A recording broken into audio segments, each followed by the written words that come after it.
ಎಲ್ಲ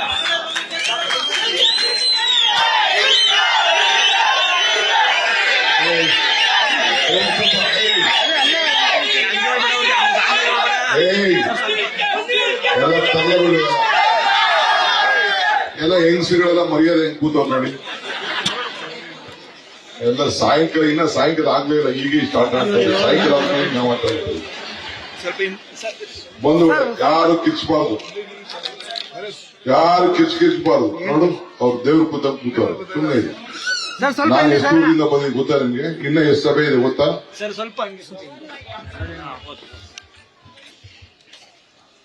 ಮಾಗಡಿ ಕ್ಷೇತ್ರದ ಶಾಸಕರು ನನ್ನ ಮಿತ್ರ ಅಂತ ಬಾಲಕೃಷ್ಣರವರೇ,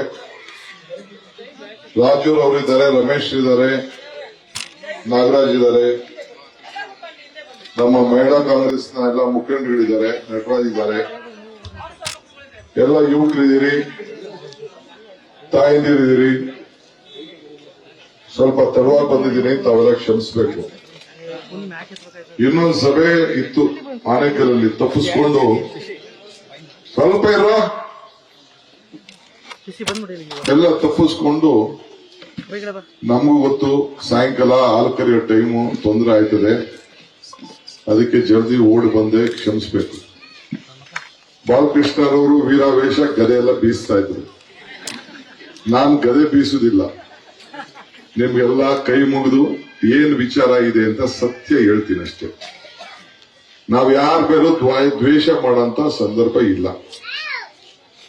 ನಾನು ನಿಮ್ ಜಿಲ್ಲೆಯವನು, ನಾವು ನೀವೆಲ್ಲ ಈ ಜಿಲ್ಲೆಯವರು. ಇವತ್ತು ಡಿ.ಕೆ. ಸುರೇಶ್ ಅವ್ರನ್ನ ಕುಮಾರಸ್ವಾಮಿ ಅವರು ಎಲೆಕ್ಷನ್ ಖಾಲಿ ಆದ್ಮೇಲೆ ಜನನೇ ಆಯ್ಕೆ ಮಾಡಿ, ಡಿ.ಕೆ. ಸುರೇಶ್ ಯಾವತ್ತೂ ಕೂಡ ಬಂದು ಎಲೆಕ್ಷನ್ಗೆ ಅರ್ಜಿ ಹಾಕ್ತೀನಿ ಅಂತ ಇರ್ಲಿಲ್ಲ. ಜನ ಮತ್ತು ಪಾರ್ಟಿ ಸೇರಿ ಅವ್ರನ್ನ ನಿಲ್ಲಿಸಿದ್ರು. ಸಿದ್ದರಾಮಯ್ಯನವ್ರ ಸರ್ಕಾರದಲ್ಲಿ ನಾನು ಮಂತ್ರಿ ಆಗಿರ್ಲಿಲ್ಲ, ನಾನೊಬ್ಬ ಗೆದ್ದಿದ್ದೆ. ಇಲ್ಲಿ ಯಾರು ಗೆದ್ದಿದ್ರು? ಬಾಲಕೃಷ್ಣ ಗೆದ್ದಿದ್ರು, ಅಲ್ಲಿ ಯೋಗೇಶ್ ಗೆದ್ದಿದ್ರು, ಹಿಂಗೆಲ್ಲ ರಾಮನಗರದಲ್ಲಿ ಕುಮಾರಸ್ವಾಮಿ ಗೆದ್ದಿದ್ರು. ಗೆದ್ದು ಆಗ ಎಲೆಕ್ಷನ್ ನಿಂತ್ಕೊಂಡು ಇದೇ ರೀತಿ ಬಿಜೆಪಿಯವರು ದಡದವರು ಇಬ್ರು ನಿಂತ್ಕೊಂಡ್ರು. ಕುಮಾರಸ್ವಾಮಿಯವರು ಆಗ ತಾನು ಎಂಪಿ ಆಗಿದ್ದಂತ ಸ್ಥಳಕ್ಕೆ ತಮ್ಮ ಧರ್ಮಪತ್ನಿ ಅನಿತಾ ಕುಮಾರಸ್ವಾಮಿ ಅವರು ನಿಲ್ಲಿಸಿದ್ರು. ನಮ್ಗೇನ್ ತಕರಾರೇನಿಲ್ಲ, ನಾವು ನಿಲ್ಲಿಸ್ಕೊಂಡ್ರು. ಎಲೆಕ್ಷನ್ ನಡೀತು. ಇದೇ ರೀತಿ ಎಲ್ಲಾ ಕಡೆ ದಳ ಇದ್ದು ನಾವು 3 ಕಡೆ ಮಾತ್ರ ಗೆದ್ದಿದ್ದು. ರಾಜರಾಜೇಶ್ವರಿ ನಗರ, ಇಲ್ಲಿ ಇನ್ನ ನಮ್ಮ ಆನೇಕಲ್ 3 ಕಡೆ, 5 ಕಡೆ ಅವ್ರು ಗೆದ್ದಿದ್ರು. ಆವತ್ತಿನ ಕಾಲದಲ್ಲೂ 1,31,000 ಓಟ್ನಲ್ಲಿ ನನಗೆ ಅಧಿಕಾರ ಇರಲಿಲ್ಲ, ಡೆಪ್ಟಿ ಸಿಎಂ ಇರಲಿಲ್ಲ, ಏನೂ ಇರಲಿಲ್ಲ. 1,31,000 ಓಟಲ್ಲಿ ಅವ್ರು ಗೆದ್ರು. ಅದಾದ್ಮೇಲೆ ಹಿಂಗೆ 2 ಎಲೆಕ್ಷನ್ ನಡೀತು. 2 ಎಲೆಕ್ಷನ್ ಅಲ್ಲೂ 2 ಕೋಟಿ 2 ಲಕ್ಷ ಚಿಲ್ಲರೆ ಓಟಲ್ಲಿ ಗೆದ್ರು. ಹೋದ ಎಲೆಕ್ಷನ್ ಅಲ್ಲೂ ಕೂಡ ಗೆದ್ರು. ಗೆದ್ದ ಮೇಲೆ ಹಿಂದೆನೂ ಕುಮಾರಸ್ವಾಮಿ ಇಲ್ಲಿ ಎಂಪಿ ಆಗಿದ್ರು, ಹಿಂದೆನೂ ದೇವೇಗೌಡರು ಎಂಪಿ ಆಗಿದ್ರು. ಕುಮಾರಸ್ವಾಮಿಗೂ ನಾನು ಅನಿತಿ ಹೋಲಿಕೆ ಮಾಡಕ್ ನಾವು ಹೋಗುದಿಲ್ಲ. ಕುಮಾರಸ್ವಾಮಿಗೂ ಸುರೇಶ್ಗೂ ತಾವೆಲ್ಲ ಗಮನಿಸಿದ್ದೀರಿ. ಪ್ರತಿಯೊಂದು ಹಳ್ಳಿಗೆ, ಪ್ರತಿಯೊಂದು ಪಂಚಾಯತಿಗೆ ಭೇಟಿ ಕೊಟ್ಟು ಪ್ರತಿಯೊಂದು ಸಮಸ್ಯೆ ಕೂಡ ಸ್ಪಂದಿಸಿ, ಒಬ್ಬ ಗ್ರಾಮ ಪಂಚಾಯತಿ ಮೆಂಬರು, ಒಬ್ಬ ಮುನ್ಸಿಪಾಲಿಟಿ ಮೆಂಬರು, ಒಂದು ಜಿಲ್ಲಾ ಪಂಚಾಯತಿ ಮೆಂಬರ್ ತರ ನಿಂತ್ಕೊಂಡು ಕೆಲಸ ಮಾಡಿದ್ರ ಇಲ್ಲ ಅನ್ನೋದು ಒಂದು ದೊಡ್ಡ ಪ್ರಶ್ನೆ ಇವತ್ತು ನಿಮ್ ಮುಂದೆ ಇದೆ. ಇವತ್ತು ಅನೇಕ ಈಗ ಕನಕಪುರದ ಬಗ್ಗೆ ಮಾತಾಡ್ತಾರೆ. ನಾನು ಕನಕಪುರಕ್ಕೆ ಎಲೆಕ್ಷನ್ ಓದೋನೇ ಅಲ್ಲ, ನಂಗೆ ಟೈಮ್ ಇಲ್ಲ. ನನ್ನ ಪಕ್ಷದ ಅಧ್ಯಕ್ಷರು ಮಾಡಿಬಿಟ್ರು, ಇಡೀ ರಾಜ್ಯ ಪ್ರವಾಸ ಮಾಡ್ತಾ ಇದ್ದೀನಿ. ಇವತ್ತೇ ಮೊದಲನೇ ಬಾರಿಗೆ ಇಲ್ಲಿಗೆ ಬರ್ತಿರೋದು. ಇನ್ನೊಂದು 3-4 ದಿನ ರಾಮನಗರ, ಚನ್ನಪಟ್ಟಣ, ಕನಕಪುರ, ಮಾಗಡಿ, ಈ ಕಡೆ ಕುಳಗಲ್ಲು ಓಡಾಡ್ತೀನಿ. ಎಲ್ಲ ಕಡೆ ಸುರೇಶೇ ನೋಡ್ಕೊಂಡಿದ್ರು. ಕನಕಪುರ ಜನ ವಿದ್ಯಾವಂತರು ಇದ್ದಾರೆ, ಬುದ್ಧಿವಂತರು ಇದ್ದಾರೆ. ಅವರು 1,22,000 ಓಟಲ್ಲಿ ನಾನು ಚುನಾವಣೆಗೆ ಅರ್ಜಿ ಹಾಕಕ್ ಹೋಗದೆ ಹೋದ್ರು ಕೂಡ ನನ್ನ ಗೆಲ್ಸವ್ರೆ ಅಂತ ಅಂದ್ರೆ ಏನ್ ಕನಕಪುರದವ್ರೇನ್ ದಡ್ರ? ಅವ್ರಿಗೂ ಅಷ್ಟೋ ಇಷ್ಟೋ ಬುದ್ಧಿವಂತಿಕೆ ಇದೆ, ಎಲ್ಲ ಇದೆ. ಹೋದ್ಸತಿ ರಾಮನಗರದಲ್ಲಿ ನಾವು ಬಿಜೆಪಿನ ದೂರ ಇಡಬೇಕು ಅಂತೇಳಿ ನಾವು ಕುಮಾರಸ್ವಾಮಿಗೆ ನೀನು ಮುಖ್ಯಮಂತ್ರಿ ಆಗಪ್ಪ ಅಂತೇಳಿ 5 ವರ್ಷ ಅನ್ಕಂಡೀಷನ್ ಆಗಪ್ಪ ನೀನು ಅಂತೇಳಿ ನಾವು, ನನಗೂ ಅವ್ರಿಗೂ ದೊಡ್ಡ ರಾಜಕೀಯ ಬಾಲಕೃಷ್ಣ ನಮ್ ವಿರುದ್ಧ ನಾವೆಲ್ಲ ಹೋರಾಟ ಮಾಡ್ಕೊಂಡು ಬಂದಂತವ್ರು. ನಾವು ಗೆದ್ದು ನಡೆಸಿದ್ರೆ ಹೇಗಿರೋ ನಾವು ಇದ್ರೆ ನಾವು ಅವ್ರ ವಿರುದ್ಧ ಹೋರಾಟ ಮಾಡ್ಕೊಂಡು ಬಂದಂತವ್ರು.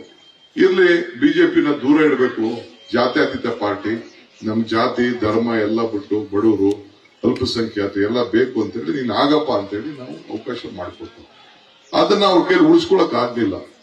ಯೋಗಕ್ಕಿಂತ ಯೋಗಕ್ಷೇಮ ಇಂಪಾರ್ಟೆಂಟ್. ಮರಕ್ಕೆ ಬೇರೆ ಎಷ್ಟು ಮುಖ್ಯನೋ ಮನುಷ್ಯನಿಗೆ ನಂಬಿಕೆ ಕೂಡ ಮುಖ್ಯ. ಎಲ್ಲರನ್ನೂ ನಂಬಬೇಕು, ಸರ್ವಿಸ್ ಮಾಡಬೇಕು, ಏನಾದ್ರು ಬಡ ಜನತೆಗೆ ಸಹಾಯ ಮಾಡಬೇಕು. ನಾನು ಕೇಳ್ತಾ ಇದ್ದೀನಿ, ನಿನ್ ಕೈಲಿ ಉಳಿಸ್ಕೊಳಕ್ ಆಗ್ಲಿಲ್ಲ. ನಾನೇನಪ್ಪ ಮಾಡಿ ಚೀಫ್ ಮಿನಿಸ್ಟರ್ ಆಗಿರ್ಲಿ ಅಂತ ಹೇಳಿದ್ರೆ, ಏನಾದ್ರು ಮಾಡಪ್ಪ ಅಂತ ಹೇಳಿದ್ರೆ ಏನು ಮಾಡಲ್ಲ. ಆಯ್ತಪ್ಪ, ಈಗ ಬಾಲಕೃಷ್ಣ ಏನೋ ಅಲ್ಲಿ ಸೋತೋಗಿದ್ರು ಬೇರೆ ವಿಚಾರ, ಇಲ್ಲಿ ಮಂಜು ಗೆದ್ದಿದ್ದ. ಆಯ್ತು, ಏನಾದ್ರು ಮಾಡಿದ್ದೇನಾದ್ರು ಇದೆಯಾ? ಇಲ್ಲ ರಾಮನಗರಕ್ಕೆ ಏನಾದ್ರು ಮಾಡೋದಿದ್ಯಾ? ಆ ಬಡವ್ರಿಗೆ ಏನಾದ್ರು ಒಂದು ಸೈಟ್ ಹಂಚಿದ್ಯಾ? ಇಲ್ಲ ಮನೆ ಕೊಟ್ಟದಿದ್ಯಾ? ಇಲ್ಲ ಕುಡಿಯೋ ನೀರು ಕೊಟ್ಟದಿದ್ಯಾ? ಏನಾದ್ರು ಒಂದು ವಿಚಾರ. ಸಾಕ್ಷಿ ಗುಡ್ಡೆ 2 ಬಾರಿ ಚೀಫ್ ಮಿನಿಸ್ಟರ್ ಮಾಡಿದಿರಿ, 2 ಬಾರಿ ತಂದೆ ಪ್ರೈಮ್ ಮಿನಿಸ್ಟರ್ ಆಗಿದ್ದಾರೆ, 1 ಬಾರಿ ಮುಖ್ಯಮಂತ್ರಿ ಆಗಿದ್ದಾರೆ, ಕುಮಾರಸ್ವಾಮಿಗೆ 2 ಬಾರಿ MP ಗೆಲ್ಸಿದಿರಿ, ದೇವೇಗೌಡರು 1 ಬಾರಿ MP ಗೆಲ್ಸಿದಿರಿ. ಇಷ್ಟೆಲ್ಲ ಅಧಿಕಾರ ಮಗಳಿಗೆ ಇದನ್ನ ಸೊಸೆಕೋರ್ಗೆ ಅಧಿಕಾರ ಕೊಟ್ಟಾಯ್ತು, ಮಗನಿಗೆ ಕೊಟ್ಟಾಯ್ತು, ತಂದೆ ಕೊಟ್ಟಾಯ್ತು. ಈಗ ಅಳಿಲ್ ಕರ್ಕೊಂಡ್ ಬಂದಿದ್ದೀರಿ. ಈಗ ನಿಮ್ ಪಾರ್ಟಿ ದಳ ಪಾರ್ಟಿ, ಸ್ಟ್ರಾಂಗ್ ಪಾರ್ಟಿ, ನಿಮ್ ದಳ ಪಾರ್ಟಿ ಯಾಕೆ ಮಳಿನ ದಳದಲ್ಲಿ ನಿಲ್ಲಿಸಲಿಲ್ಲ? ಏನಾಗಿತ್ತು ದಳ? ನಿಮ್ ಚಿಹ್ನೆ ಏನಾಗಿತ್ತು? ಈಗ ನಿಮ್ಗೆ ಅಷ್ಟೆಲ್ಲ ಶಕ್ತಿ ಇರ್ಬೇಕಾದ್ರೆ ನೀವು ಜನಕ್ಕೆ ಸರ್ವಿಸ್ ಮಾಡಿತ್ತು ಅಂದ್ರೆ ನಿಮ್ಮ ನೇಗ್ಲು ಹೋಗ್ತಾರೆ. ಮಹಿಳೆ ತಾರೇನಪ್ಪ ಕುಮಾರಸ್ವಾಮಿದು ಅವ್ರ ಪಾರ್ಟಿದು? ತೊನೆ ನೇಗ್ಲು ಬೇಡ, ತೊನೆ ಮಹಿಳೆ, ಹೊರೆ ಎತ್ತು ಮಹಿಳೆ. ನೀನು ನಿಲ್ಸ್ಬೇಕಾಯ್ತು, ನಿನ್ ಪಾರ್ಟಿ ನಿಲ್ಸ್ಬೇಕಾಯ್ತು. ನಿನ್ಗೆ ದಳ ಇರ್ಬೇಕಂತೆ. ಅಲ್ಲೋಗಿ ಕುಮಾರಸ್ವಾಮಿ ಇಲ್ಲೆಲ್ಲ ಬಿಟ್ಬಿಟ್ಟು ಇಲ್ಲಿ ಬಂದು ಎಲೆಕ್ಷನ್ ನಿಂತ್ಕೊಂಡ್ರೆ ಅಲ್ಲೋಗಿ ಮಂಡಿಗೆ ನಿಂತ್ಕೊಂಡವ್ರೆ. ಎಲ್ಲಿ? ಮಂಡಿಲಿ ತೆನೆ ಎತ್ತು ಮಹಿಳೆನ ಇಟ್ಕೊಂಡು ಅಲ್ಲಿ ನಿಂತವ್ರೆ. ಇಲ್ಲಿ ಕಮಲ ಬಿಜೆಪಿ ಅಳಿಯ ಬಿಜೆಪಿ ಇರ್ಬೇಕಂತೆ, ಮಗ ಕಮಲದಲ್ಲಿ ನಿಂತ್ಕೋಬೇಕಂತೆ, ದಳದಲ್ಲಿ ನಿಂತ್ಕೋಬೇಕಂತೆ. ಇನ್ ದಳ ಎಲ್ಲಿರ್ತದೆ? ನಾನು ನಿಮ್ ಕೇಳ್ತಾ ಇರೋದು, ಈಗ ಆಯ್ತಪ್ಪ ಬಿಜೆಪಿ ಜೊತೆ ಸೇರ್ಕೊಂಡ್ಬಿಟ್ರಿ, ಬಹಳ ಸಂತೋಷ. ಏನ್ ಬಹಳ ಮೊನ್ನೆ ಮಠಕ್ಕೆ ಕರ್ಕೊಂಡು ಹೊಂಟವ್ರೆ, ನಮ್ ಚುಂಚನಗಿರಿ ಮಠಕ್ಕೆ ಕರ್ಕೊಂಡೋಗ್ಬಿಟ್ಟು ಯಾರ್ಯಾರು ಬೆನ್ನಕ್ಕೆ ಶಿವರಿ ಹಾಕಿದ್ರಲ್ಲ, ಯೋಗೇಶ ತಾನೇ ಇಳಿಸ್ತವ್ರು ಇವ್ರನ್ನ. ಇದೇ ಬಿಜೆಪಿ, ಇದೇ ಅಶ್ವತ್ಥನಾರಾಯಣ ತಾನೇ ಇಳಿಸ್ತವನು, ವಿಜೇಂದ್ರ ತಾನೇ ಇಳಿಸ್ತವನು, ಮುಂದಟ್ಟ ತಾನೇ ನಮ್ಮ ಪಾರ್ಟಿ ಬಿಟ್ಟು ಆ ಪಾರ್ಟಿಗೆ ಹೋಗಿ ಇಳಿಸ್ತವನು. ನಾನು ಇಳಿಸಕ್ ಬಂದಿದ್ನ? ನಾನ್ ವಿಷ ಹಾಕ್ಬಿಟ್ಟಂತ. ಏನ್ ವಿಷ ಹಾಕ್ದೆ ಹೇಳಿ? ತಾಯಿಯಿಂದ ಮುಂದೆ ಏನ್ ವಿಷ ಹಾಕ್ದೆ ಅಂತ ಹೇಳಿ. ಈಗ ಆಯ್ತು, ನನ್ನ ಮೇಲೆ ಏನ್ ಬೇಕಾದ್ರೆ ಹೇಳ್ಕೊಳ್ಳಿ, ಅದು ಬೇರೆ ವಿಚಾರ. ಈಗ ನೀವು ಅಧಿಕಾರ ಕೊಟ್ಟದಕ್ಕೆ ನಮ್ಗೇನ್ ಲಾಭ? ಈಗ ಅವ್ರು ಯಾರಿಗಾರ ಆಯ್ತಪ್ಪ 100 ಎಕರೆ ಜಮೀನು 2 ಎಕರೆ ಯಾರಿಗಾರ ಬರ್ಕೊಟ್ಟಿದಾರನ್ರಿ? ಬಗರ್ಕನ್ ಸಾಗುವಳಿಲಿ CM ಲಿಂಗಪ್ಪ ಇಷ್ಟೋ ಜನರಿಗೆ ರೈತರಿಗೆ ಜಮೀನ್ ಬರ್ಕೊಟ್ಟವ್ರೆ. ಹಂಗೇನಾದ್ರು ಬರ್ಕೊಟ್ಟಿದ್ದಾರೆ ಅವರು? ಇಲ್ಲ ಯಾವ್ದಾರ ಒಂದು ಕಾರ್ಯಕ್ರಮ. ಈಗ ಸುರೇಶ್ MP ಆದ್ರು, ಇಲ್ಲಿ MLA ಇರ್ಲಿಲ್ಲ, ಇಲ್ಲಿ MLA ಇರ್ಲಿಲ್ಲ. ನನಗೆ ಹೇಳಿದ್ರು, ನೀನ್ ಪವರ್ ಮಿನಿಸ್ಟರ್ ಆಗಿದ್ಯಪ್ಪ, ನಮ್ ರೈತರಿಗೆ ಒಳ್ಳೇದಾಗಬೇಕು, ನೀನು HVDS ಸ್ಕೀಮು ಇಬ್ಬಿಬ್ರು ಟ್ರಾನ್ಸ್ಫರ್ ಮಾಡ್ಕೊಡ್ಬೇಕು ಅಂತ ಹೇಳಿದ್ರು. ಇಬ್ಬಿಬ್ರು ಟ್ರಾನ್ಸ್ಫರ್ ಆಗ್ಸಿದಾರ ಇಲ್ಲ? ಇಲ್ಲಿ ಅನುಕೂಲ ಆಗಿದೆ. ಹೊಡಿಬೇಡ, ರೈತರು ತಿಂಗಳ ಬರ್ತಾವ ಅಷ್ಟೇ ಬಿಲ್ಡಿಂಗ್. ಹಂಗೆ ಅಧಿಕಾರ ಏನ್ ಕೊಡ್ತೀರಿ ನೀವು? ನಮ್ಗೆ ಅಧಿಕಾರ ಏನ್ ಕೊಡ್ತೀರಿ ಅಂದ್ರೆ ನಮ್ಗೆ ಏನಾದ್ರು ಅನುಕೂಲ ಆಗ್ಲಿ ಅಂತ ಕೊಡ್ತೀರಿ, ನಮ್ಗೇನಾದ್ರು ಸಹಾಯ ಆಗ್ಲಿ ಅಂತ ಕೊಡ್ತೀರಿ. ಇನ್ನೇಂತಕ್ಕೆ ಅಧಿಕಾರ ಕೊಟ್ಟಿರಿ? ನಾವು ಅಧಿಕಾರ ಇದ್ದು ಏನ್ ಸುಖ? ನಿಮ್ಗೆ ಒಳ್ಳೇದು ಮಾಡಬೇಕು ಅಂತ ಒಂದ್ ಪಂಚಾಯತಿಗಾಗಲಿ, ಜಿಲ್ಲಾ ಪಂಚಾಯತ್ ಏನಾದ್ರು ಒಂದು ಸರ್ವಿಸ್ ಮಾಡಬೇಕು ಅಂತ ನಾವು ಕೊಡ್ತೀವಿ, ನಾವು ಮಾಡ್ತೀವಿ. ಈಗ ಎಷ್ಟೋ ಜನ ರೈತರಿದ್ದೀರಿ, ಹಾಲ್ ಹಾಕ್ತಾ ಇದ್ರಿ. ಅವ್ನ್ ನಾಗರಾಜ್ ಫಂಕ್ಷನ್ ಬಂದಾಗ 5 ರೂಪಾಯಿ ಎಷ್ಟು ಬೇನಪ್ಪ ಹೊತ್ತು? 1 ಲೀಟರ್ಗೆ 5 ರೂಪಾಯಿ ಕೊಡ್ಲಿಲ್ವೇನಪ್ಪ? ಕೊಟ್ಟ 1000 ಚಿಲ್ಲರೆ ಕೋಟಿ ರೂಪಾಯಿ ಕೊಟ್ಕೊಂಡು ಬಂದು ಎಲೆಕ್ಷನ್ ಬಂದೆ. ಇದೇ ನಿಮ್ ರಾಮನಗರದಲ್ಲಿ ಬಂದೀಗ ಬಿಜೆಪಿಯವರಿಗೆ ಜೊತೆ ಸೇರ್ಕೊಂಡಿದ್ರಿ. ಬಿಜೆಪಿಯವ್ರು ಮಾತು ಕೊಟ್ಟಿದ್ರು. ಏನ್ ಮಾತು ಕೊಟ್ಟಿದ್ರು ಬಿಜೆಪಿಯವರು? ನಾನು ಕಪ್ಪಡ ಎಲ್ಲ ತಗೊಬಂದ್ಬಿಡ್ತೀನಿ, ವಿದೇಶದಲ್ಲೆಲ್ಲ ಮಡಬಿಟ್ಟವ್ರೆ ಕಾಂಗ್ರೆಸ್ ಅವರು, ಬೇರೆಯವರೆಲ್ಲ ಹೊಡೆದು ಆ ಬ್ಯಾಂಕಿಂದ ಎಲ್ಲ ತಗೊಬಂದು ಎಲ್ಲರೂ ಜನ್ಧನ್ ಅಕೌಂಟ್ ಓಪನ್ ಮಾಡಿ ನಿಮ್ ಅಕೌಂಟ್ಗೆ 15 ಲಕ್ಷ ಕೊಡ್ತೀವಿ ಅಂತ ಹೇಳಿದ್ರು. ನಿಜನಾ ಸುಳ್ಳು? ಬರ್ತೇನೆ ನಿಮ್ಗೆ ಯಾರು ದುಡ್ಡು? ನಟರಾಜ ನಿನ್ಗೇನ ಬರ್ತೇನೋ? ನಾಗರಾಜ ನಿನ್ ಬರ್ತೇನೆ? ಯಾರಿಗೂ ಇಲ್ಲ. ನಗ್ತಾವ್ರ ನಮ್ ರಾಜು, ನಿನ್ಗೇನೋ ಬಂದಿರ್ಬೇಕು, ಬಾಲಕೃಷ್ಣಗೇನೋ ಬರೀ, ನಿಮ್ಗೆ ಯಾರಿಗೂ ಬರ್ಲಿಲ್ಲ. ಓಲೆ ಉದ್ಯೋಗ ಏನಾದ್ರು ಉದ್ಯೋಗ ಕೊಟ್ರ? ಇಲ್ಲ ರೈತರಿಗೆ ಏನಾದ್ರು ಅದೇ ಏನಾದ್ರು ಡಬಲ್ ಆಯ್ತಾ? ಅದು ಇಲ್ಲ. ಈಗ ನಾನು ಪಕ್ಷದ ಅಧ್ಯಕ್ಷ ಆದ್ನಪ್ಪ, ನಮ್ಮನ್ನ ಇಳಿಸ್ಬಿಟ್ರು, ನನ್ನ ಜೈಲಿಗೂ ಹಾಕ್ಬಿಟ್ರು. ಏನ್ ಮಾಡಬಾರ್ದು, ಏನ್ ತಪ್ಪ ಮಾಡ್ಬಿಟ್ಟಿದ್ ಜೈಲಿಗೆ ಹಾಕಿ ಆಯ್ತು, ಹಾಕಿದ್ದಾಯ್ತು. ನೀವೆಲ್ಲ ಪ್ರಾರ್ಥನೆ ಮಾಡ್ಕೊಂಡ್ರಿ, ದೇವ್ರು ಕೇಳ್ಕೊಂಡ್ರಿ, ಕಣ್ಣಲ್ಲಿ ನೀರಾಕಿದ್ರಿ, ತಾವೆಲ್ಲ ನನಗೆ ಹಸಿದ್ರಿ. ಆ ಭಗವಂತ ನನ್ನ ಜಲ್ದಿ ಕರ್ಕೊಂಡು ಬಂದ. ನನ್ನ ಸೋನಿಯಾ ಗಾಂಧಿ ಅವರು ಕಾಂಗ್ರೆಸ್ ಪಕ್ಷದ ಅಧ್ಯಕ್ಷರು ಮಾಡಿದ್ರು. ಆ ತಾಯಿ ನನ್ನ ಜೈಲಿಗೆ ಹುಡುಕೊಂಡು ಬಂದಿದ್ರು. ಯಾರು? ಸೋನಿಯಾ ಗಾಂಧಿ, ಇಂದಿರಾ ಗಾಂಧಿ ಮೊಮ್ಮಗು. ನಿನ್ಗೆ ಒಳ್ಳೇದಾಗುತ್ತೆ ಅಂತ ಮಾರನೆಗೆ ನನ್ನ ಕೋರ್ಟ್ ಅವರು ಬಿಟ್ರು, ಬಂದೆ, ಅದಾಯ್ತು. ಆದ್ಮೇಲೆ ಪಕ್ಷದ ಅಧ್ಯಕ್ಷ ಮಾಡಿದ್ರು. ಬೆಳಗ್ಗೆ ಸಾಯಂಕಾಲ ದುಡ್ದು ಪಾರ್ಟಿ ಕಟ್ತೋ, ಪಾರ್ಟಿ ಎಲ್ಲ ಕಟ್ತೋ, ಎಲ್ಲ ಆಯ್ತು. ಕಟ್ಟೆಲ್ಲ ಆದ್ಮೇಲೆ ಕೊನೆಗೆ ನಿಮ್ಮೂರಿಗೆ ಬಂದೆ. ನಾನು ಬಂದ್ ಕಾರ್ಡ್ ಹಂಚಿದೆ. ಇದೇ ಹುಬ್ಳಿಲೆಲ್ಲ ಕಾರ್ಡ್ ಹಂಚಿದ್ದು. ಮನೆಗೂ ಹಂಚಿ, ಮನೆಗೂ ಗ್ಯಾರಂಟಿ ಕಾರ್ಡ್ ಕೊಟ್ಟೆ. ಏನಮ್ಮ ಇದು ಹೆಣ್ಮಕ್ಳು ಇದ್ರಲ್ಲ, ಇವೆಲ್ಲ ಹೆಣ್ಮಕ್ಳೆಲ್ಲ ಇದ್ರಲ್ಲ, ಎಲ್ಲರಿಗೂ ಕಾರ್ಡ್ ಹಂಚ. ನೀವು ಆ ಕಾರ್ಡ್ ಎಲ್ಲ ಮನೆಗೆ ಮಡಿಕೊಂಡಿದ್ರಿ. ಕಾರ್ಡ್ ಎಲೆಕ್ಷನ್ ಬಂತು. ಬಾಲಕೃಷ್ಣ ಗೆದ್ರು, ನಾನು ಗೆದ್ದೆ, ನಮ್ಮ ಇಕ್ಬಾಲ್ ಗೆದ್ದ. ಒಟ್ಟು 136 ಸೀಟ್ ಗೆದ್ದು. 136 ಸೀಟ್ ಗೆದ್ದ ದಿನನೇ ವಿಧಾನಸೌಧಕ್ಕೆ ಹೋಗಿ ನನ್ನ ತಾಯಂದಿರಿಗೆ ಮಾತು ಕೊಟ್ಟಿದ್ದೀವಿ, ನುಡಿದಂತೆ ನಡಿಬೇಕು. ನಾವು ವೋಟ್ ಹಾಕಿ ನಮ್ಮ ಮೇಲೆ ನಮ್ಗೆ ವೋಟ್ ಹಾಕವ್ರೆ, ನಾವು ಅವ್ರಿಗೆ ಸಹಾಯ ಮಾಡಬೇಕು ಅಂತೇಳಿ ಮೊದಲನೇ ದಿನ ತೀರ್ಮಾನ ಮಾಡಿ 5 ಗ್ಯಾರಂಟಿಗಳನ್ನು ಸೇರಿ ನಾವು ಕೊಡಬೇಕು ಅಂತ ತೀರ್ಮಾನ ಮಾಡಿದ್ವು. ಫಸ್ಟೇ ಯೋಚನೆ ಮಾಡಿದ್ವು, ಹೆಣ್ಮಕ್ಳು ಪಾಪ ತಾಯಂದಿರು ಮಕ್ಳು ಮನೆಗೆ ಹೋಯ್ತಾರೆ, ಮಾವನ ಮನೆಗೆ ಹೋಯ್ತಾರೆ, ಸೊಸೆ ಮನೆಗೆ ಹೋಯ್ತಾರೆ, ಇನ್ನೊಂದು ದೇವಸ್ಥಾನಕ್ಕೆ ಹೋಯ್ತಾರೆ, ಕೆಲ್ಸಕ್ಕೆ ಹೋಯ್ತಾರೆ, ಹಾಸ್ಪಿಟ್ಲ್ಗೆ ಹೋಯ್ತಾರೆ, ಧರ್ಮಸ್ಥಳಕ್ಕೆ ಹೋಯ್ತಾರೆ, ತೀರ್ಥಯಾತ್ರೆಗೆ ಹೋಯ್ತಾರೆ, ಕಬ್ಬಾಳಕ್ಕೆ ಹೋಯ್ತಾರೆ. ಎಲ್ಲ ಹೋಗೋರಿಗೆ ಬಸ್ಸಲ್ಲಿ ಫ್ರೀ. ಯಾಕೆ ಫ್ರೀ ಅಂತಂದ್ರೆ, ನಾವು ಭಾರತ್ ಜೋಡೋ ಯಾತ್ರೆ ಮಾಡ್ದೋ, ನಾವು ಮೇಕೆದಾಟು ಯಾತ್ರೆ ಮಾಡ್ದೋ. ಮೇಕೆದಾಟು ಯಾರಿಗೋಸ್ಕರ ಮಾಡ್ದೋ? ಕುಡಿಯೋ ನೀರಿಗೋಸ್ಕರ ಮಾಡ್ದೋ. ಭೂಮಿ ತನವಾಗಬೇಕು, ಕೆರೆ ತುಂಬಿಸ್ಬೇಕು ಅಂತ ಮಾಡ್ದೋ. ಕಾವೇರಿ ಜಲ ಪ್ರದೇಶಕ್ಕೆ ಅನುಕೂಲ ಆಗ್ಬೇಕು ಅಂತ ಮಾಡ್ದೋ. ಭಾರತ್ ಜೋಡೋ ಯಾಕೆ ಮಾಡ್ದೋ? ಬೆಲೆ ಏರಿಕೆ ಜಾಸ್ತಿ ಆಗ್ಬಿಟ್ಟಿದೆ. ಪೆಟ್ರೋಲ್ ಬೆಲೆ ಜಾಸ್ತಿ ಆಯ್ತು, ಡೀಸೆಲ್ ಬೆಲೆ ಜಾಸ್ತಿ ಆಯ್ತು, ಗ್ಯಾಸ್ 400 ಇದ್ದಿದ್ದು 1000 ಆಗೋಯ್ತು, ಉಪ್ಪಿನ ಬೆಲೆ ಜಾಸ್ತಿ ಆಗೋಯ್ತು, ಸೋಪ್ ಬೆಲೆ ಆಗೋಯ್ತು, ಅಡಿಗೆ ಎಣ್ಣೆ ಬೆಲೆ, ಅಡಿಗೆ ಎಣ್ಣೆ ನಿಮ್ಮೆಣ್ಣೆ ಅಲ್ಲ, ಅಡಿಗೆ ಎಣ್ಣೆ 90 ಇದ್ದಿದ್ದು 200 ಬಂದ್ಬಿಡ್ತು. ಇವ್ರದ್ದು ಎಷ್ಟಾಯ್ತು ನನ್ಗೆ ಗೊತ್ತಿಲ್ಲ. ಈಗ ಅದು ಜಾಸ್ತಿ ಆಗೋದು ಅಂತ ಅಂದ್ಬಿಟ್ಟು ನಾವು ಹೆಣ್ಣು ಕುಟುಂಬದ ಕಣ್ಣು ಅಂತ ಹೆಣ್ಮಕ್ಳಿಗೆ ನೇರವಾಗಿ ನಂಬಿಕೆ ಇಟ್ಟು ಈ ಗಂಡಸರಿಗೆ ದುಡ್ಡು ಕೊಟ್ಟು ಸರಿ ಇಲ್ಲ ಅಂತ 2,000 ಸಾವಿರ ಕೊಡ್ತೀವಿ ಅಂತ ನಾನು ಸಿದ್ದರಾಮಯ್ಯ ಇಬ್ರು ಚೆಕ್ ಇರೋ ಸುಮ್ಮನೆ ಚೆಕ್ ಸೈನ್ ಹಾಕ್ದು. ಚೆಕ್ ಇದ್ದು ತಾನೇ ಸೈನ್ ಹಾಕಿಬ್ರು. ಏನಂತ ಹೇಳ್ದೋ? 200 ಯೂನಿಟ್ ಉಚಿತ, 2,000 ರೂಪಾಯಿ ಖಚಿತ. 200 ಯೂನಿಟ್ ವರೆಗೂ ಯಾರು ದುಡ್ಡು ಕಟ್ತಾ ಇದ್ದೀರಾ? ನೀವು ಕಟ್ತಾ ಇದ್ದೀರ? ಯಾರು ಇಲ್ಲ. ಆಮೇಲೆ 2,000 ರೂಪಾಯಿ ಖಚಿತ ಅಂತ ಹೇಳ್ದೆ. ಏನ್ ಆಡ್ಕೊಂಡ್ರು ಅದಕ್ಕೆ? ಏನ್ 200 ಯೂನಿಟ್ ಉಚಿತ, 2,000 ಖಚಿತ, ಇವ್ ಎಲ್ಲಿ ಗೆದ್ದು ಬಿಡ್ತಾನೆ, ಹೆಂಗ್ ಕೊಟ್ಬಿಡಕ್ಕಾಗ್ತದೆ, ದಿವಾಳಿ ಆಗೋಯ್ತದೆ ಅಂತ ಮೋದಿನೂ ಹೇಳಿದ್ದು. ಇದು 420 ಗ್ಯಾರಂಟಿ ಅಂತ ಹೇಳಿದ್ದು, ಕುಮಾರಸ್ವಾಮಿ ನಮ್ನ ಆಡ್ಕೊಂಡಿದ್ದು, ಎಲ್ಲ ಆಡ್ಕೊಂಡ್ರು. 200 ಯೂನಿಟ್ ಉಚಿತವಾಗಿ ಬರ್ತಾ ಇದೆಯೋ ಇಲ್ಲೋ? 2,000 ರೂಪಾಯಿ ನೀವು ಕೊಡ್ತಾ ಇದೀವೋ ಇಲ್ಲೋ ಅಕೌಂಟ್ಗೆ? ಆಮೇಲೆ ಅತ್ತೆ ಸಸ್ಯನ ಕಿತ್ತಾಕ್ಬಿಡ್ತಾವ್ರೆ ಅಂತಂದ್ರು. ಯಾರೋ ಕಿತ್ತಾಟ ಮಡಗಿದಿರ? ಯಾರ ಅತ್ತೆ ಸೊಸೆಗೆ ಯಾರು ಮಾಡಿದಿರ? ಯಾರು ಅತ್ತೆ ಸೊಸೆ ಕಿತ್ತಾಡಿರೋದು ಹೇಳಿ?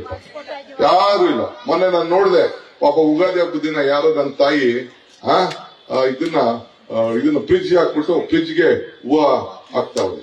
ಆಮೇಲೆ ಇನ್ನೊಬ್ಳು ಪಾಪ ಮಗಳಿಗೆ ಸರ ಮಾಡ್ಬಿಟ್ಟವ್ರೆ, ಚಿನ್ನದ ಸರ. ನನ್ನ ಬೇರೆ ಮಣಿ ಹಾಕೊಬಿಟ್ಟಿದ್ದೀನಿ,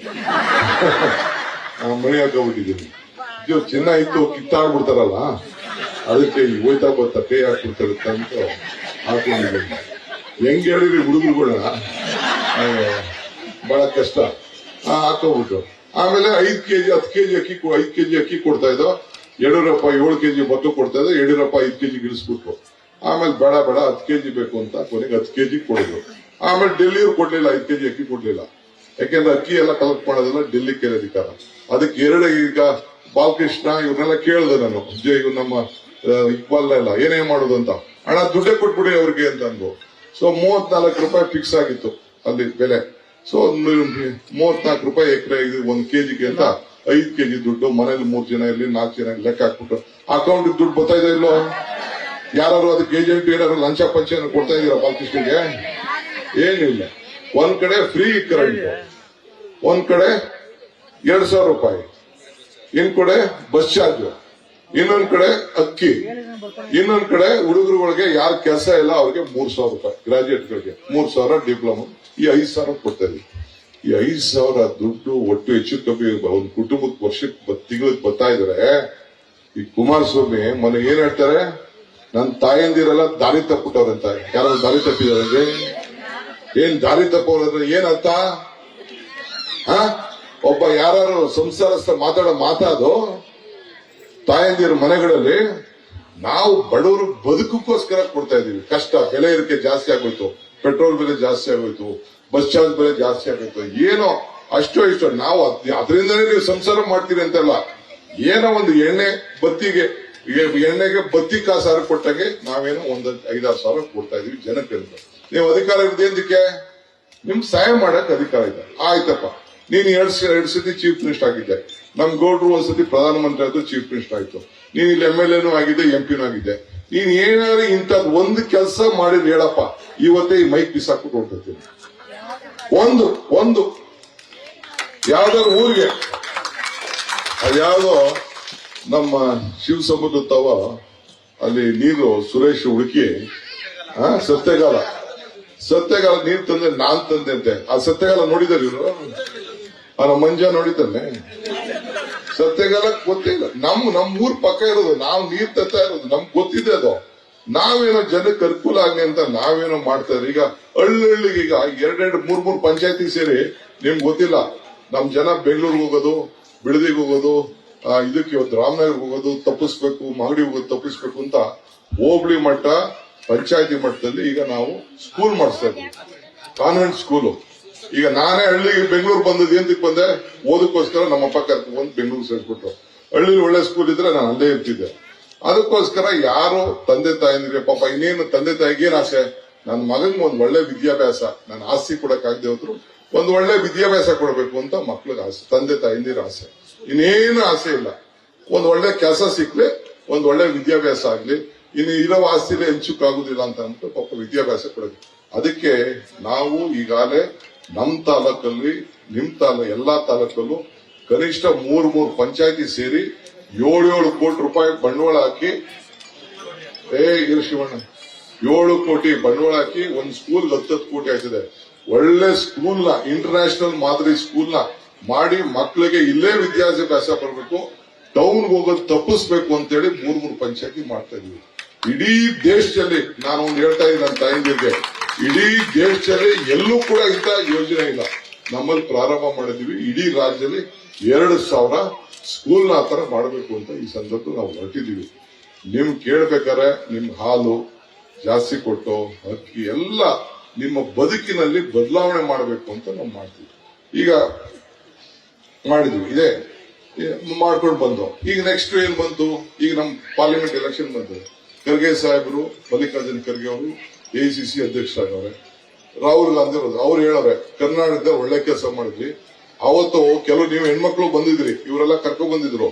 ಪ್ರಿಯಾಂಕಾ ಗಾಂಧಿ ಏನ್ ಮಾಡಿದ್ರು, ನೀವೆಲ್ಲ ಎಲೆಕ್ಷನ್ ಭಾಷಣ ಹೊಡೆದ್ಬಿಡ್ತೀರಿ, ಹಂಗ ಆಗುದಿಲ್ಲ, ನೀವು ಸ್ವಲ್ಪ ಗ್ಯಾರಂಟಿ ಇರಬೇಕು. ಏನ್ ಗ್ಯಾರಂಟಿ ಮಾಡಬೇಕು? ನಮ್ ಮುಂದೆ ಚೆಕ್ನ ಸೈನ್ ಹಾಕ್ಬೇಕು ಅಂದ್ರು. ಆ ತಾಯಿ ಪ್ರಿಯಾಂಕಾ ಗಾಂಧಿ, ಇಂದಿರಾ ಗಾಂಧಿ ಮೊಮ್ಮಗಳು. ನಾವು ಚೆಕ್ನ, ನಾನು ಸಿದ್ದರಾಮಯ್ಯ ಚೆಕ್ನ ಸೈನ್ ಹಾಕಿ ಕಳಿಸ್ತೋ.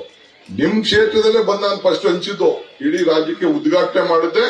ಯಾವ್ದೋ ಮನೆಗೆ ಹೋಗಿ ನಾನೇ ಸೈನ್ ಹಾಕಿ ಒಂದೆಟ್ಟು ಮನೆಯಲ್ಲಿ ನಾನೇ ಕೊಟ್ಬಿಟ್ಟು, ಈ ರೀತಿ ನಮ್ಮ ಕಾರ್ಯಕರ್ತರಿಗೆಲ್ಲ ನೀವು ಮನೆಗೆ ಹಂಚ್ಬೇಕು ಅಂತ ಮಾಡ್ತಾರೆ. ಈಗ ನೆಕ್ಸ್ಟ್ ಏನ್ ಹೇಳ್ತಾ ಇದೀವಿ ನಾವು ಅಂದ್ರೆ, ಕಾಂಗ್ರೆಸ್ ಪಾರ್ಟಿಯವರು ರಾಹುಲ್ ಗಾಂಧಿ, ಸೋನಿಯಾ ಗಾಂಧಿ ಇಬ್ರು, ರಾಹುಲ್ ಗಾಂಧಿ ಖರ್ಗೆ ಇಬ್ರು ಸೈನ್ ಹಾಕವ್ರೆ. ಗೃಹಲಕ್ಷ್ಮಿ ಆಯ್ತು, ಕೇಂದ್ರ ಸರ್ಕಾರ ಬಂದ್ರೆ ಮಹಾಲಕ್ಷ್ಮಿ ಯೋಜನೆ. ಏನ್ ಮಹಾಲಕ್ಷ್ಮಿ ಯೋಜನೆ ಅಂದ್ರೆ, ಈಗ ವರ್ಷಕ್ಕೆ 24,000 ಕೊಡ್ತಾ ಇದೀವಿ. ಅವ್ರು ಹೇಳ್ತಾ ಇದಾರೆ, ನನಗೆ ಕಾರ್ಡ್ ಕೊಟ್ಟು ಕಳ್ಸವ್ರೆ ಸೈನ್ ಹಾಕಿ, ಹೆಣ್ಮಕ್ಳಿಗೆ ಹೇಳಿ 1 ಲಕ್ಷ ಕೊಡ್ತೀವಿ ವರ್ಷಕ್ಕೆ ಅಂತ ಹೇಳ್ತಾ ಇದ್ದಾರೆ. ನನಗೆ ಒಂದು ಹಾಡು ನೆನಪುತ್ತದೆ, ಭಾಗ್ಯದ ಲಕ್ಷ್ಮಿ ಬಾರಮ್ಮ ನಮ್ಮಮ್ಮ, ಭಾಗ್ಯದ ಲಕ್ಷ್ಮಿ ಬಾರಮ್ಮ. ಈ ಚಾನ್ಸು ಕುಮಾರಣ್ಣ ಕೊಟ್ಟನ ಅಲ್ಲ ರೀ? ಕೊರೋನಾ ಬಂದಿತ್ತಲ್ಲ, ಸುರೇಶ್ ಮನೆಗೂ ಔಷಧಿ ಹಂಚ, ಮನೆಗೂ ಪುಟ್ ಕಿಟ್ ಹಂಚ್ತ, ಎಣ ಸುಟ್ಟ, ತರಕಾರಿ ಹಂಚ. ಒಂದಿನ ಕುಮಾರಸ್ವಾಮಿ ಮನೆಯಿಂದ ಈಚೆ ಬಂದಿದ್ರಿ, ಏನವ ಹೇಳಿ, ನನ್ನ ಮೇಲೆ ಸತ್ಯ ಮಾಡಿ ಹೋಗ್ಬಿಡಿ. ಏನ್ ಪುಟ್ ಕೇಳ್ತಾ ಬರ್ತಾ ಇದ್ರಿ? ಈಗ ಯಾರು ಕೊಟ್ಟು ಊಟ ಕೊಟ್ರೇನ್ರಿ ರಾಜು ಏನ್ರಿ ಯಾವ್ದಾರ ಹಾಸ್ಪಿಟ್ಲಿಗೆ ಕೊಟ್ಟನೆಯ ಯಾರು ಇಲ್ಲ. ರಾಜಶೇಖರ ನೀನು ದಳದ ಅಧ್ಯಕ್ಷ ಆಗಿದ್ದೆ, ಮನೆಯಿಂದ ಈಚೆ ಬಂದಿರಲ್ರಿ ಅಲ್ಲ ಹೇಳ್ತಾ ಇರೋದು ನಾನು ಇರೋದ್ ಸತ್ಯ ಹೇಳ್ಬೇಕಲ್ಲ. ಒಬ್ಬ ರಾಜಕಾರಣಿ ಆದವನು, ಪಂಚಾಯತಿ ಚೇರ್ಮನ್ ಆದವನು, ಒಬ್ಬ MLA ಆದವನು, ಪಂಚಾಯತಿ ಮೆಂಬರ್ ಆದವನು ಜನಕ್ಕೆ ಕಷ್ಟ ಇಲ್ಲದೆ ಹೋದ್ಮೇಲೆ ಇನ್ನೇಂತಕ್ಕೆ ಅವ್ನು MLA ಆಗಿರ್ಬೇಕು, ಇನ್ನೇಂತಕ್ಕೆ ಕಷ್ಟ ಸುಖಕ್ಕೆ ಆಗ್ಬೇಕು ಅಂತ ಎಲ್ಲ ಜನ ಸಾಯ್ತಾ ಇದ್ರು ನೋಡಿ. ನಾನು ನಿಮ್ಗೆ ಹೇಳ್ತಾ ಇದ್ದೀನಿ, ಒಬ್ಬ ಸುರೇಶ್ ಅಂಗಡಿ ಅಂತ ಒಬ್ಬ ಮಂತ್ರಿ, ಸೆಂಟ್ರಲ್ ಮಿನಿಸ್ಟ್ರು, ಬಿಜೆಪಿಯವನು, ಅವನ್ ಪಾಪ ಕೊರೋನಾ ಸತ್ತೋಗ್ಬಿಟ್ಟ. ಅವನ್ ಹೆಣನ ತಂದು ಊರು ಕೊಡಕ್ ಆಗ್ಲಿಲ್ಲ ಪ್ಲೇಟ್ ಅಲ್ಲಿ. ಆಮೇಲೆ ಕೊನೆಗೆ ನಮ್ಮ ಊರಲ್ಲಿ ಕನಕಪುರದಲ್ಲಿ ಸತ್ತೋದ್ರು ಶೆಟ್ರುಗಳು, 4-5 ಜನ ಸತ್ರು. DK ಸುರೇಶ್, ರವಿ ಇಬ್ರು ಸೇರ್ಕೊಂಡು ಅವರೇ ಹೆಣನ ಊಡಾಕಿದ್ರು, ಹೆಣನ ಊಡ್ತಿ ಶವ ಸಂಸ್ಕಾರ ಮಾಡಿದ್ರು. ಇದು ನಮ್ ಧರ್ಮ. ಇದು ಅವ್ರ ಮಕ್ಕಳೇ ಬರ್ಲಿಲ್ಲ ಅಂತ ಪರಿಸ್ಥಿತಿ ಇತ್ತು. ಹಂಗೆ ನಾವು PP ಕಿಟ್ ಹಾಕೊಂಡು ಜನಕ್ಕೆ ಸಹಾಯ ಮಾಡ್ಕೊಂಡು ಬಂದು ಇವತ್ತು ವೋಟ್ ಏನ್ ಕೇಳ್ತಾ ಇದೀವಿ ಅಂದ್ರೆ ನಾವು ಮಾಡದಂತ ಸೇವೆಗೆ ಮಾಡ್ತಾ ಇದೀವಿ. ಈಗ ಆಯ್ತಪ್ಪ, ಇಷ್ಟು ನಂಬಿಕೆ ಇದ್ರೆ ನೀನೇ ಇಲ್ಲಿ ನಿಂತ್ಕೋಬೇಕಾಯ್ತು. ಇಲ್ಲಿ ನೀನ್ ಹೆಂಗಸಲ್ಲಪ್ಪ ಕುಮಾರಣ್ಣ, ನೀನೇ ನಿಂತ್ಕೋಬೇಕಾಯ್ತು ಇಲ್ಲಿ DK ಸುರೇಶ್ ಮೇಲೆ. ಯಾಕೆ ನೀನು ಮಂಡಿಗೆ ಹೋಯ್ತಾ ಇದೀಯ? ನೀನು ಮಂಡಿಗೆ ಏನ್ ನಂಬಿಕೆ ಇಲ್ವಾ ಇಲ್ಲಿ? ಯಾಕೆ ಇಲ್ಲಿ ಓಟ್ ಹಾಕ್ದೆ, ಇಲ್ಲಿ ಸಹಾಯ ಮಾಡದೆ, ಬಡವ್ರ ಪರವಾಗಿ ನಿಂತ್ಕೊಂಡೆ ಅಂತ ಹೇಳಷ್ಟು ಧೈರ್ಯ ಇವತ್ತು ಈ ಮತದಾರರ ಮುಂದೆ ಇಲ್ಲ. ನನ್ನ ಮಗನ್ನೇ ಸೋಸ್ಬಿಟ್ಟವ್ರೆ, ನನ್ನೂ ಸೋಸ್ಬಿಟ್ಟವ್ರೆ ಅಂತ ಎದುರ್ಕೊಂಡು ಹೋಗ್ತಾ ಇದ್ದೆ. ನಾನು ಹೇಳ್ತಾ ಇದೀನಿ ಕೇಳಿ, 2.5 ಅಲ್ಲ 3 ಲಕ್ಷ ಓಟಲ್ಲಿ ನನ್ನ ತಾಯಂದಿರೋ, ಬಿಜೆಪಿಲಿರೋರು, ದಳದಲ್ಲಿರೋರು ಎಲ್ಲ ಸೇರಿ DK ಸುರೇಶ್ ಕೈಗೆ ಹಿಡಿತಾರೆ. ಒಂದ್ ತಿಳ್ಕೊಳ್ಳಿ, ನಾನು ಎಲೆಕ್ಷನ್ ಟೈಮಲ್ಲಿ ಹೇಳಿದ್ದೆ, ಕಮಲ ಕೆರೆಯಲ್ಲಿದ್ದರೆ ಚಂದ, ತೆನೆ ಹೊಲದಲ್ಲಿದ್ದರೆ ಚಂದ, ಈ ದಾನ ಧರ್ಮ ಮಾಡುವ ಕೈ ಅಧಿಕಾರದಲ್ಲಿದ್ರೆ ಮಾತ್ರ ಚಂದ ಅಂತ ಹೇಳಿದ್ದೆ. ಹಂಗೆ ಈ ಕೈ ಅಧಿಕಾರಕ್ಕೆ ಬಂದೋದಕ್ಕೆ 5 ಗ್ಯಾರಂಟಿ ಮಂಜೂರಾಯ್ತು. 5 ಬೆರಳು ಸೇರಿ ಈ ಕೈ ಮುಷ್ಟಿ ಆಯ್ತು. 5 ಗ್ಯಾರಂಟಿ ಸೇರಿ ಈ ಕೈ ಗಟ್ಟಿ ಆಯ್ತು. ನಿಮ್ ಕೈ ಗಟ್ಟಿ ಆಯ್ತೋ ಇಲ್ಲೋ? ನಿಮ್ ಕೈಗೆ ಶಕ್ತಿ ಬತ್ತೋ ಇಲ್ಲೋ? ಕುಡಿಕೆ ಪಡಕೆಯಲ್ಲಿರೋ ದುಡ್ಡು ಸಣ್ಣ ಪಣ್ಣ ಇರೋದೆಲ್ಲ ಹೆಚ್ಚು ಕಮ್ಮಿ 1-5-6 ಸಾವಿರ ಉಳಿತಾ ಇದೆಯೋ ಇಲ್ಲೋ? ನೀವು ಕೇಳಬೇಕು. ವೋಟ್ ಹಾಕು ಅಂತ ಬಂದವರೀಗ ಪಕ್ಕದಲ್ಲಿ ದಳದ ಮನೆಯವರು ಇದ್ರು, ಬಿಜೆಪಿ ಮನೆಯಲ್ಲೂ ನೀವು ಕೇಳಬೇಕು. DK ಶಿವಕುಮಾರ್, DK ಸುರೇಶ್, ಬಾಲಕೃಷ್ಣ 5-5 ಸಾವಿರ ಕೊಡ್ತಾವ್ ಕಡೆ ಹೆಚ್ಚು ಕಮ್ಮಿ ನಮ್ಗೆ ಅನುಕೂಲ ಆಯ್ತದೆ. ಉಪಕಾರ ಸ್ಮರಣೆ ಇರಬೇಕು. ಉಪ್ಪು ತಿಂದ ಮನೆಗೆ ನೀರು ಕುಡಬಾರ್ದು. ನಾವೆಲ್ಲ ಕಾಂಗ್ರೆಸ್ ವೋಟ್ ಹಾಕ್ಬೇಕು ಅಂತ ನೀವು ಅವ್ರ ಕೈಲಿ ವೋಟ್ ಹಾಕ್ಸ್ಬೇಕು. ಮಾಡ್ತೀರಾ ಇಲ್ಲ ತಾನೇ? ಅವ್ರಿಗೆಲ್ಲ ಬುದ್ಧಿ ಹೇಳ್ತಿರ್ತಾನೆ. ಗ್ಯಾರಂಟಿನಾ? ಕೈ ಎತ್ತಿ ನೋಡೋಣ. ಗ್ಯಾರಂಟಿ. ಈಗ ಗಣಸರಪ್ಪ ಹೆಂಗಸರ ಕರೆಕ್ಟ್ ಆಗವ್ರು. ನಿಮ್ ಸ್ವಲ್ಪ ನನ್ ಡೌಟ್ ಇದೆ ನಿಮ್ ಬಗ್ಗೆ. ನೀವು ಕರೆಕ್ಟ್ ಆಗಿಲ್ಲ ನೀವು? ತಾಯಿದಿರ ಮುಂದೆ ಕೈ ಎತ್ತಾ ಇದೀರ, ಹುಷಾರು. ನೀವು ಹೋಗಿ ಕರೆಕ್ಟ್. ಇಷ್ಟೇ, ನನಗೇನಿಲ್ಲ ನ್ಯಾಯ. ನಾನೇನಾದ್ರು ಒಂದು ಮಾತಲ್ಲಿ ತಪ್ಪಾಡಿದ್ರೆ ಹೇಳಿ.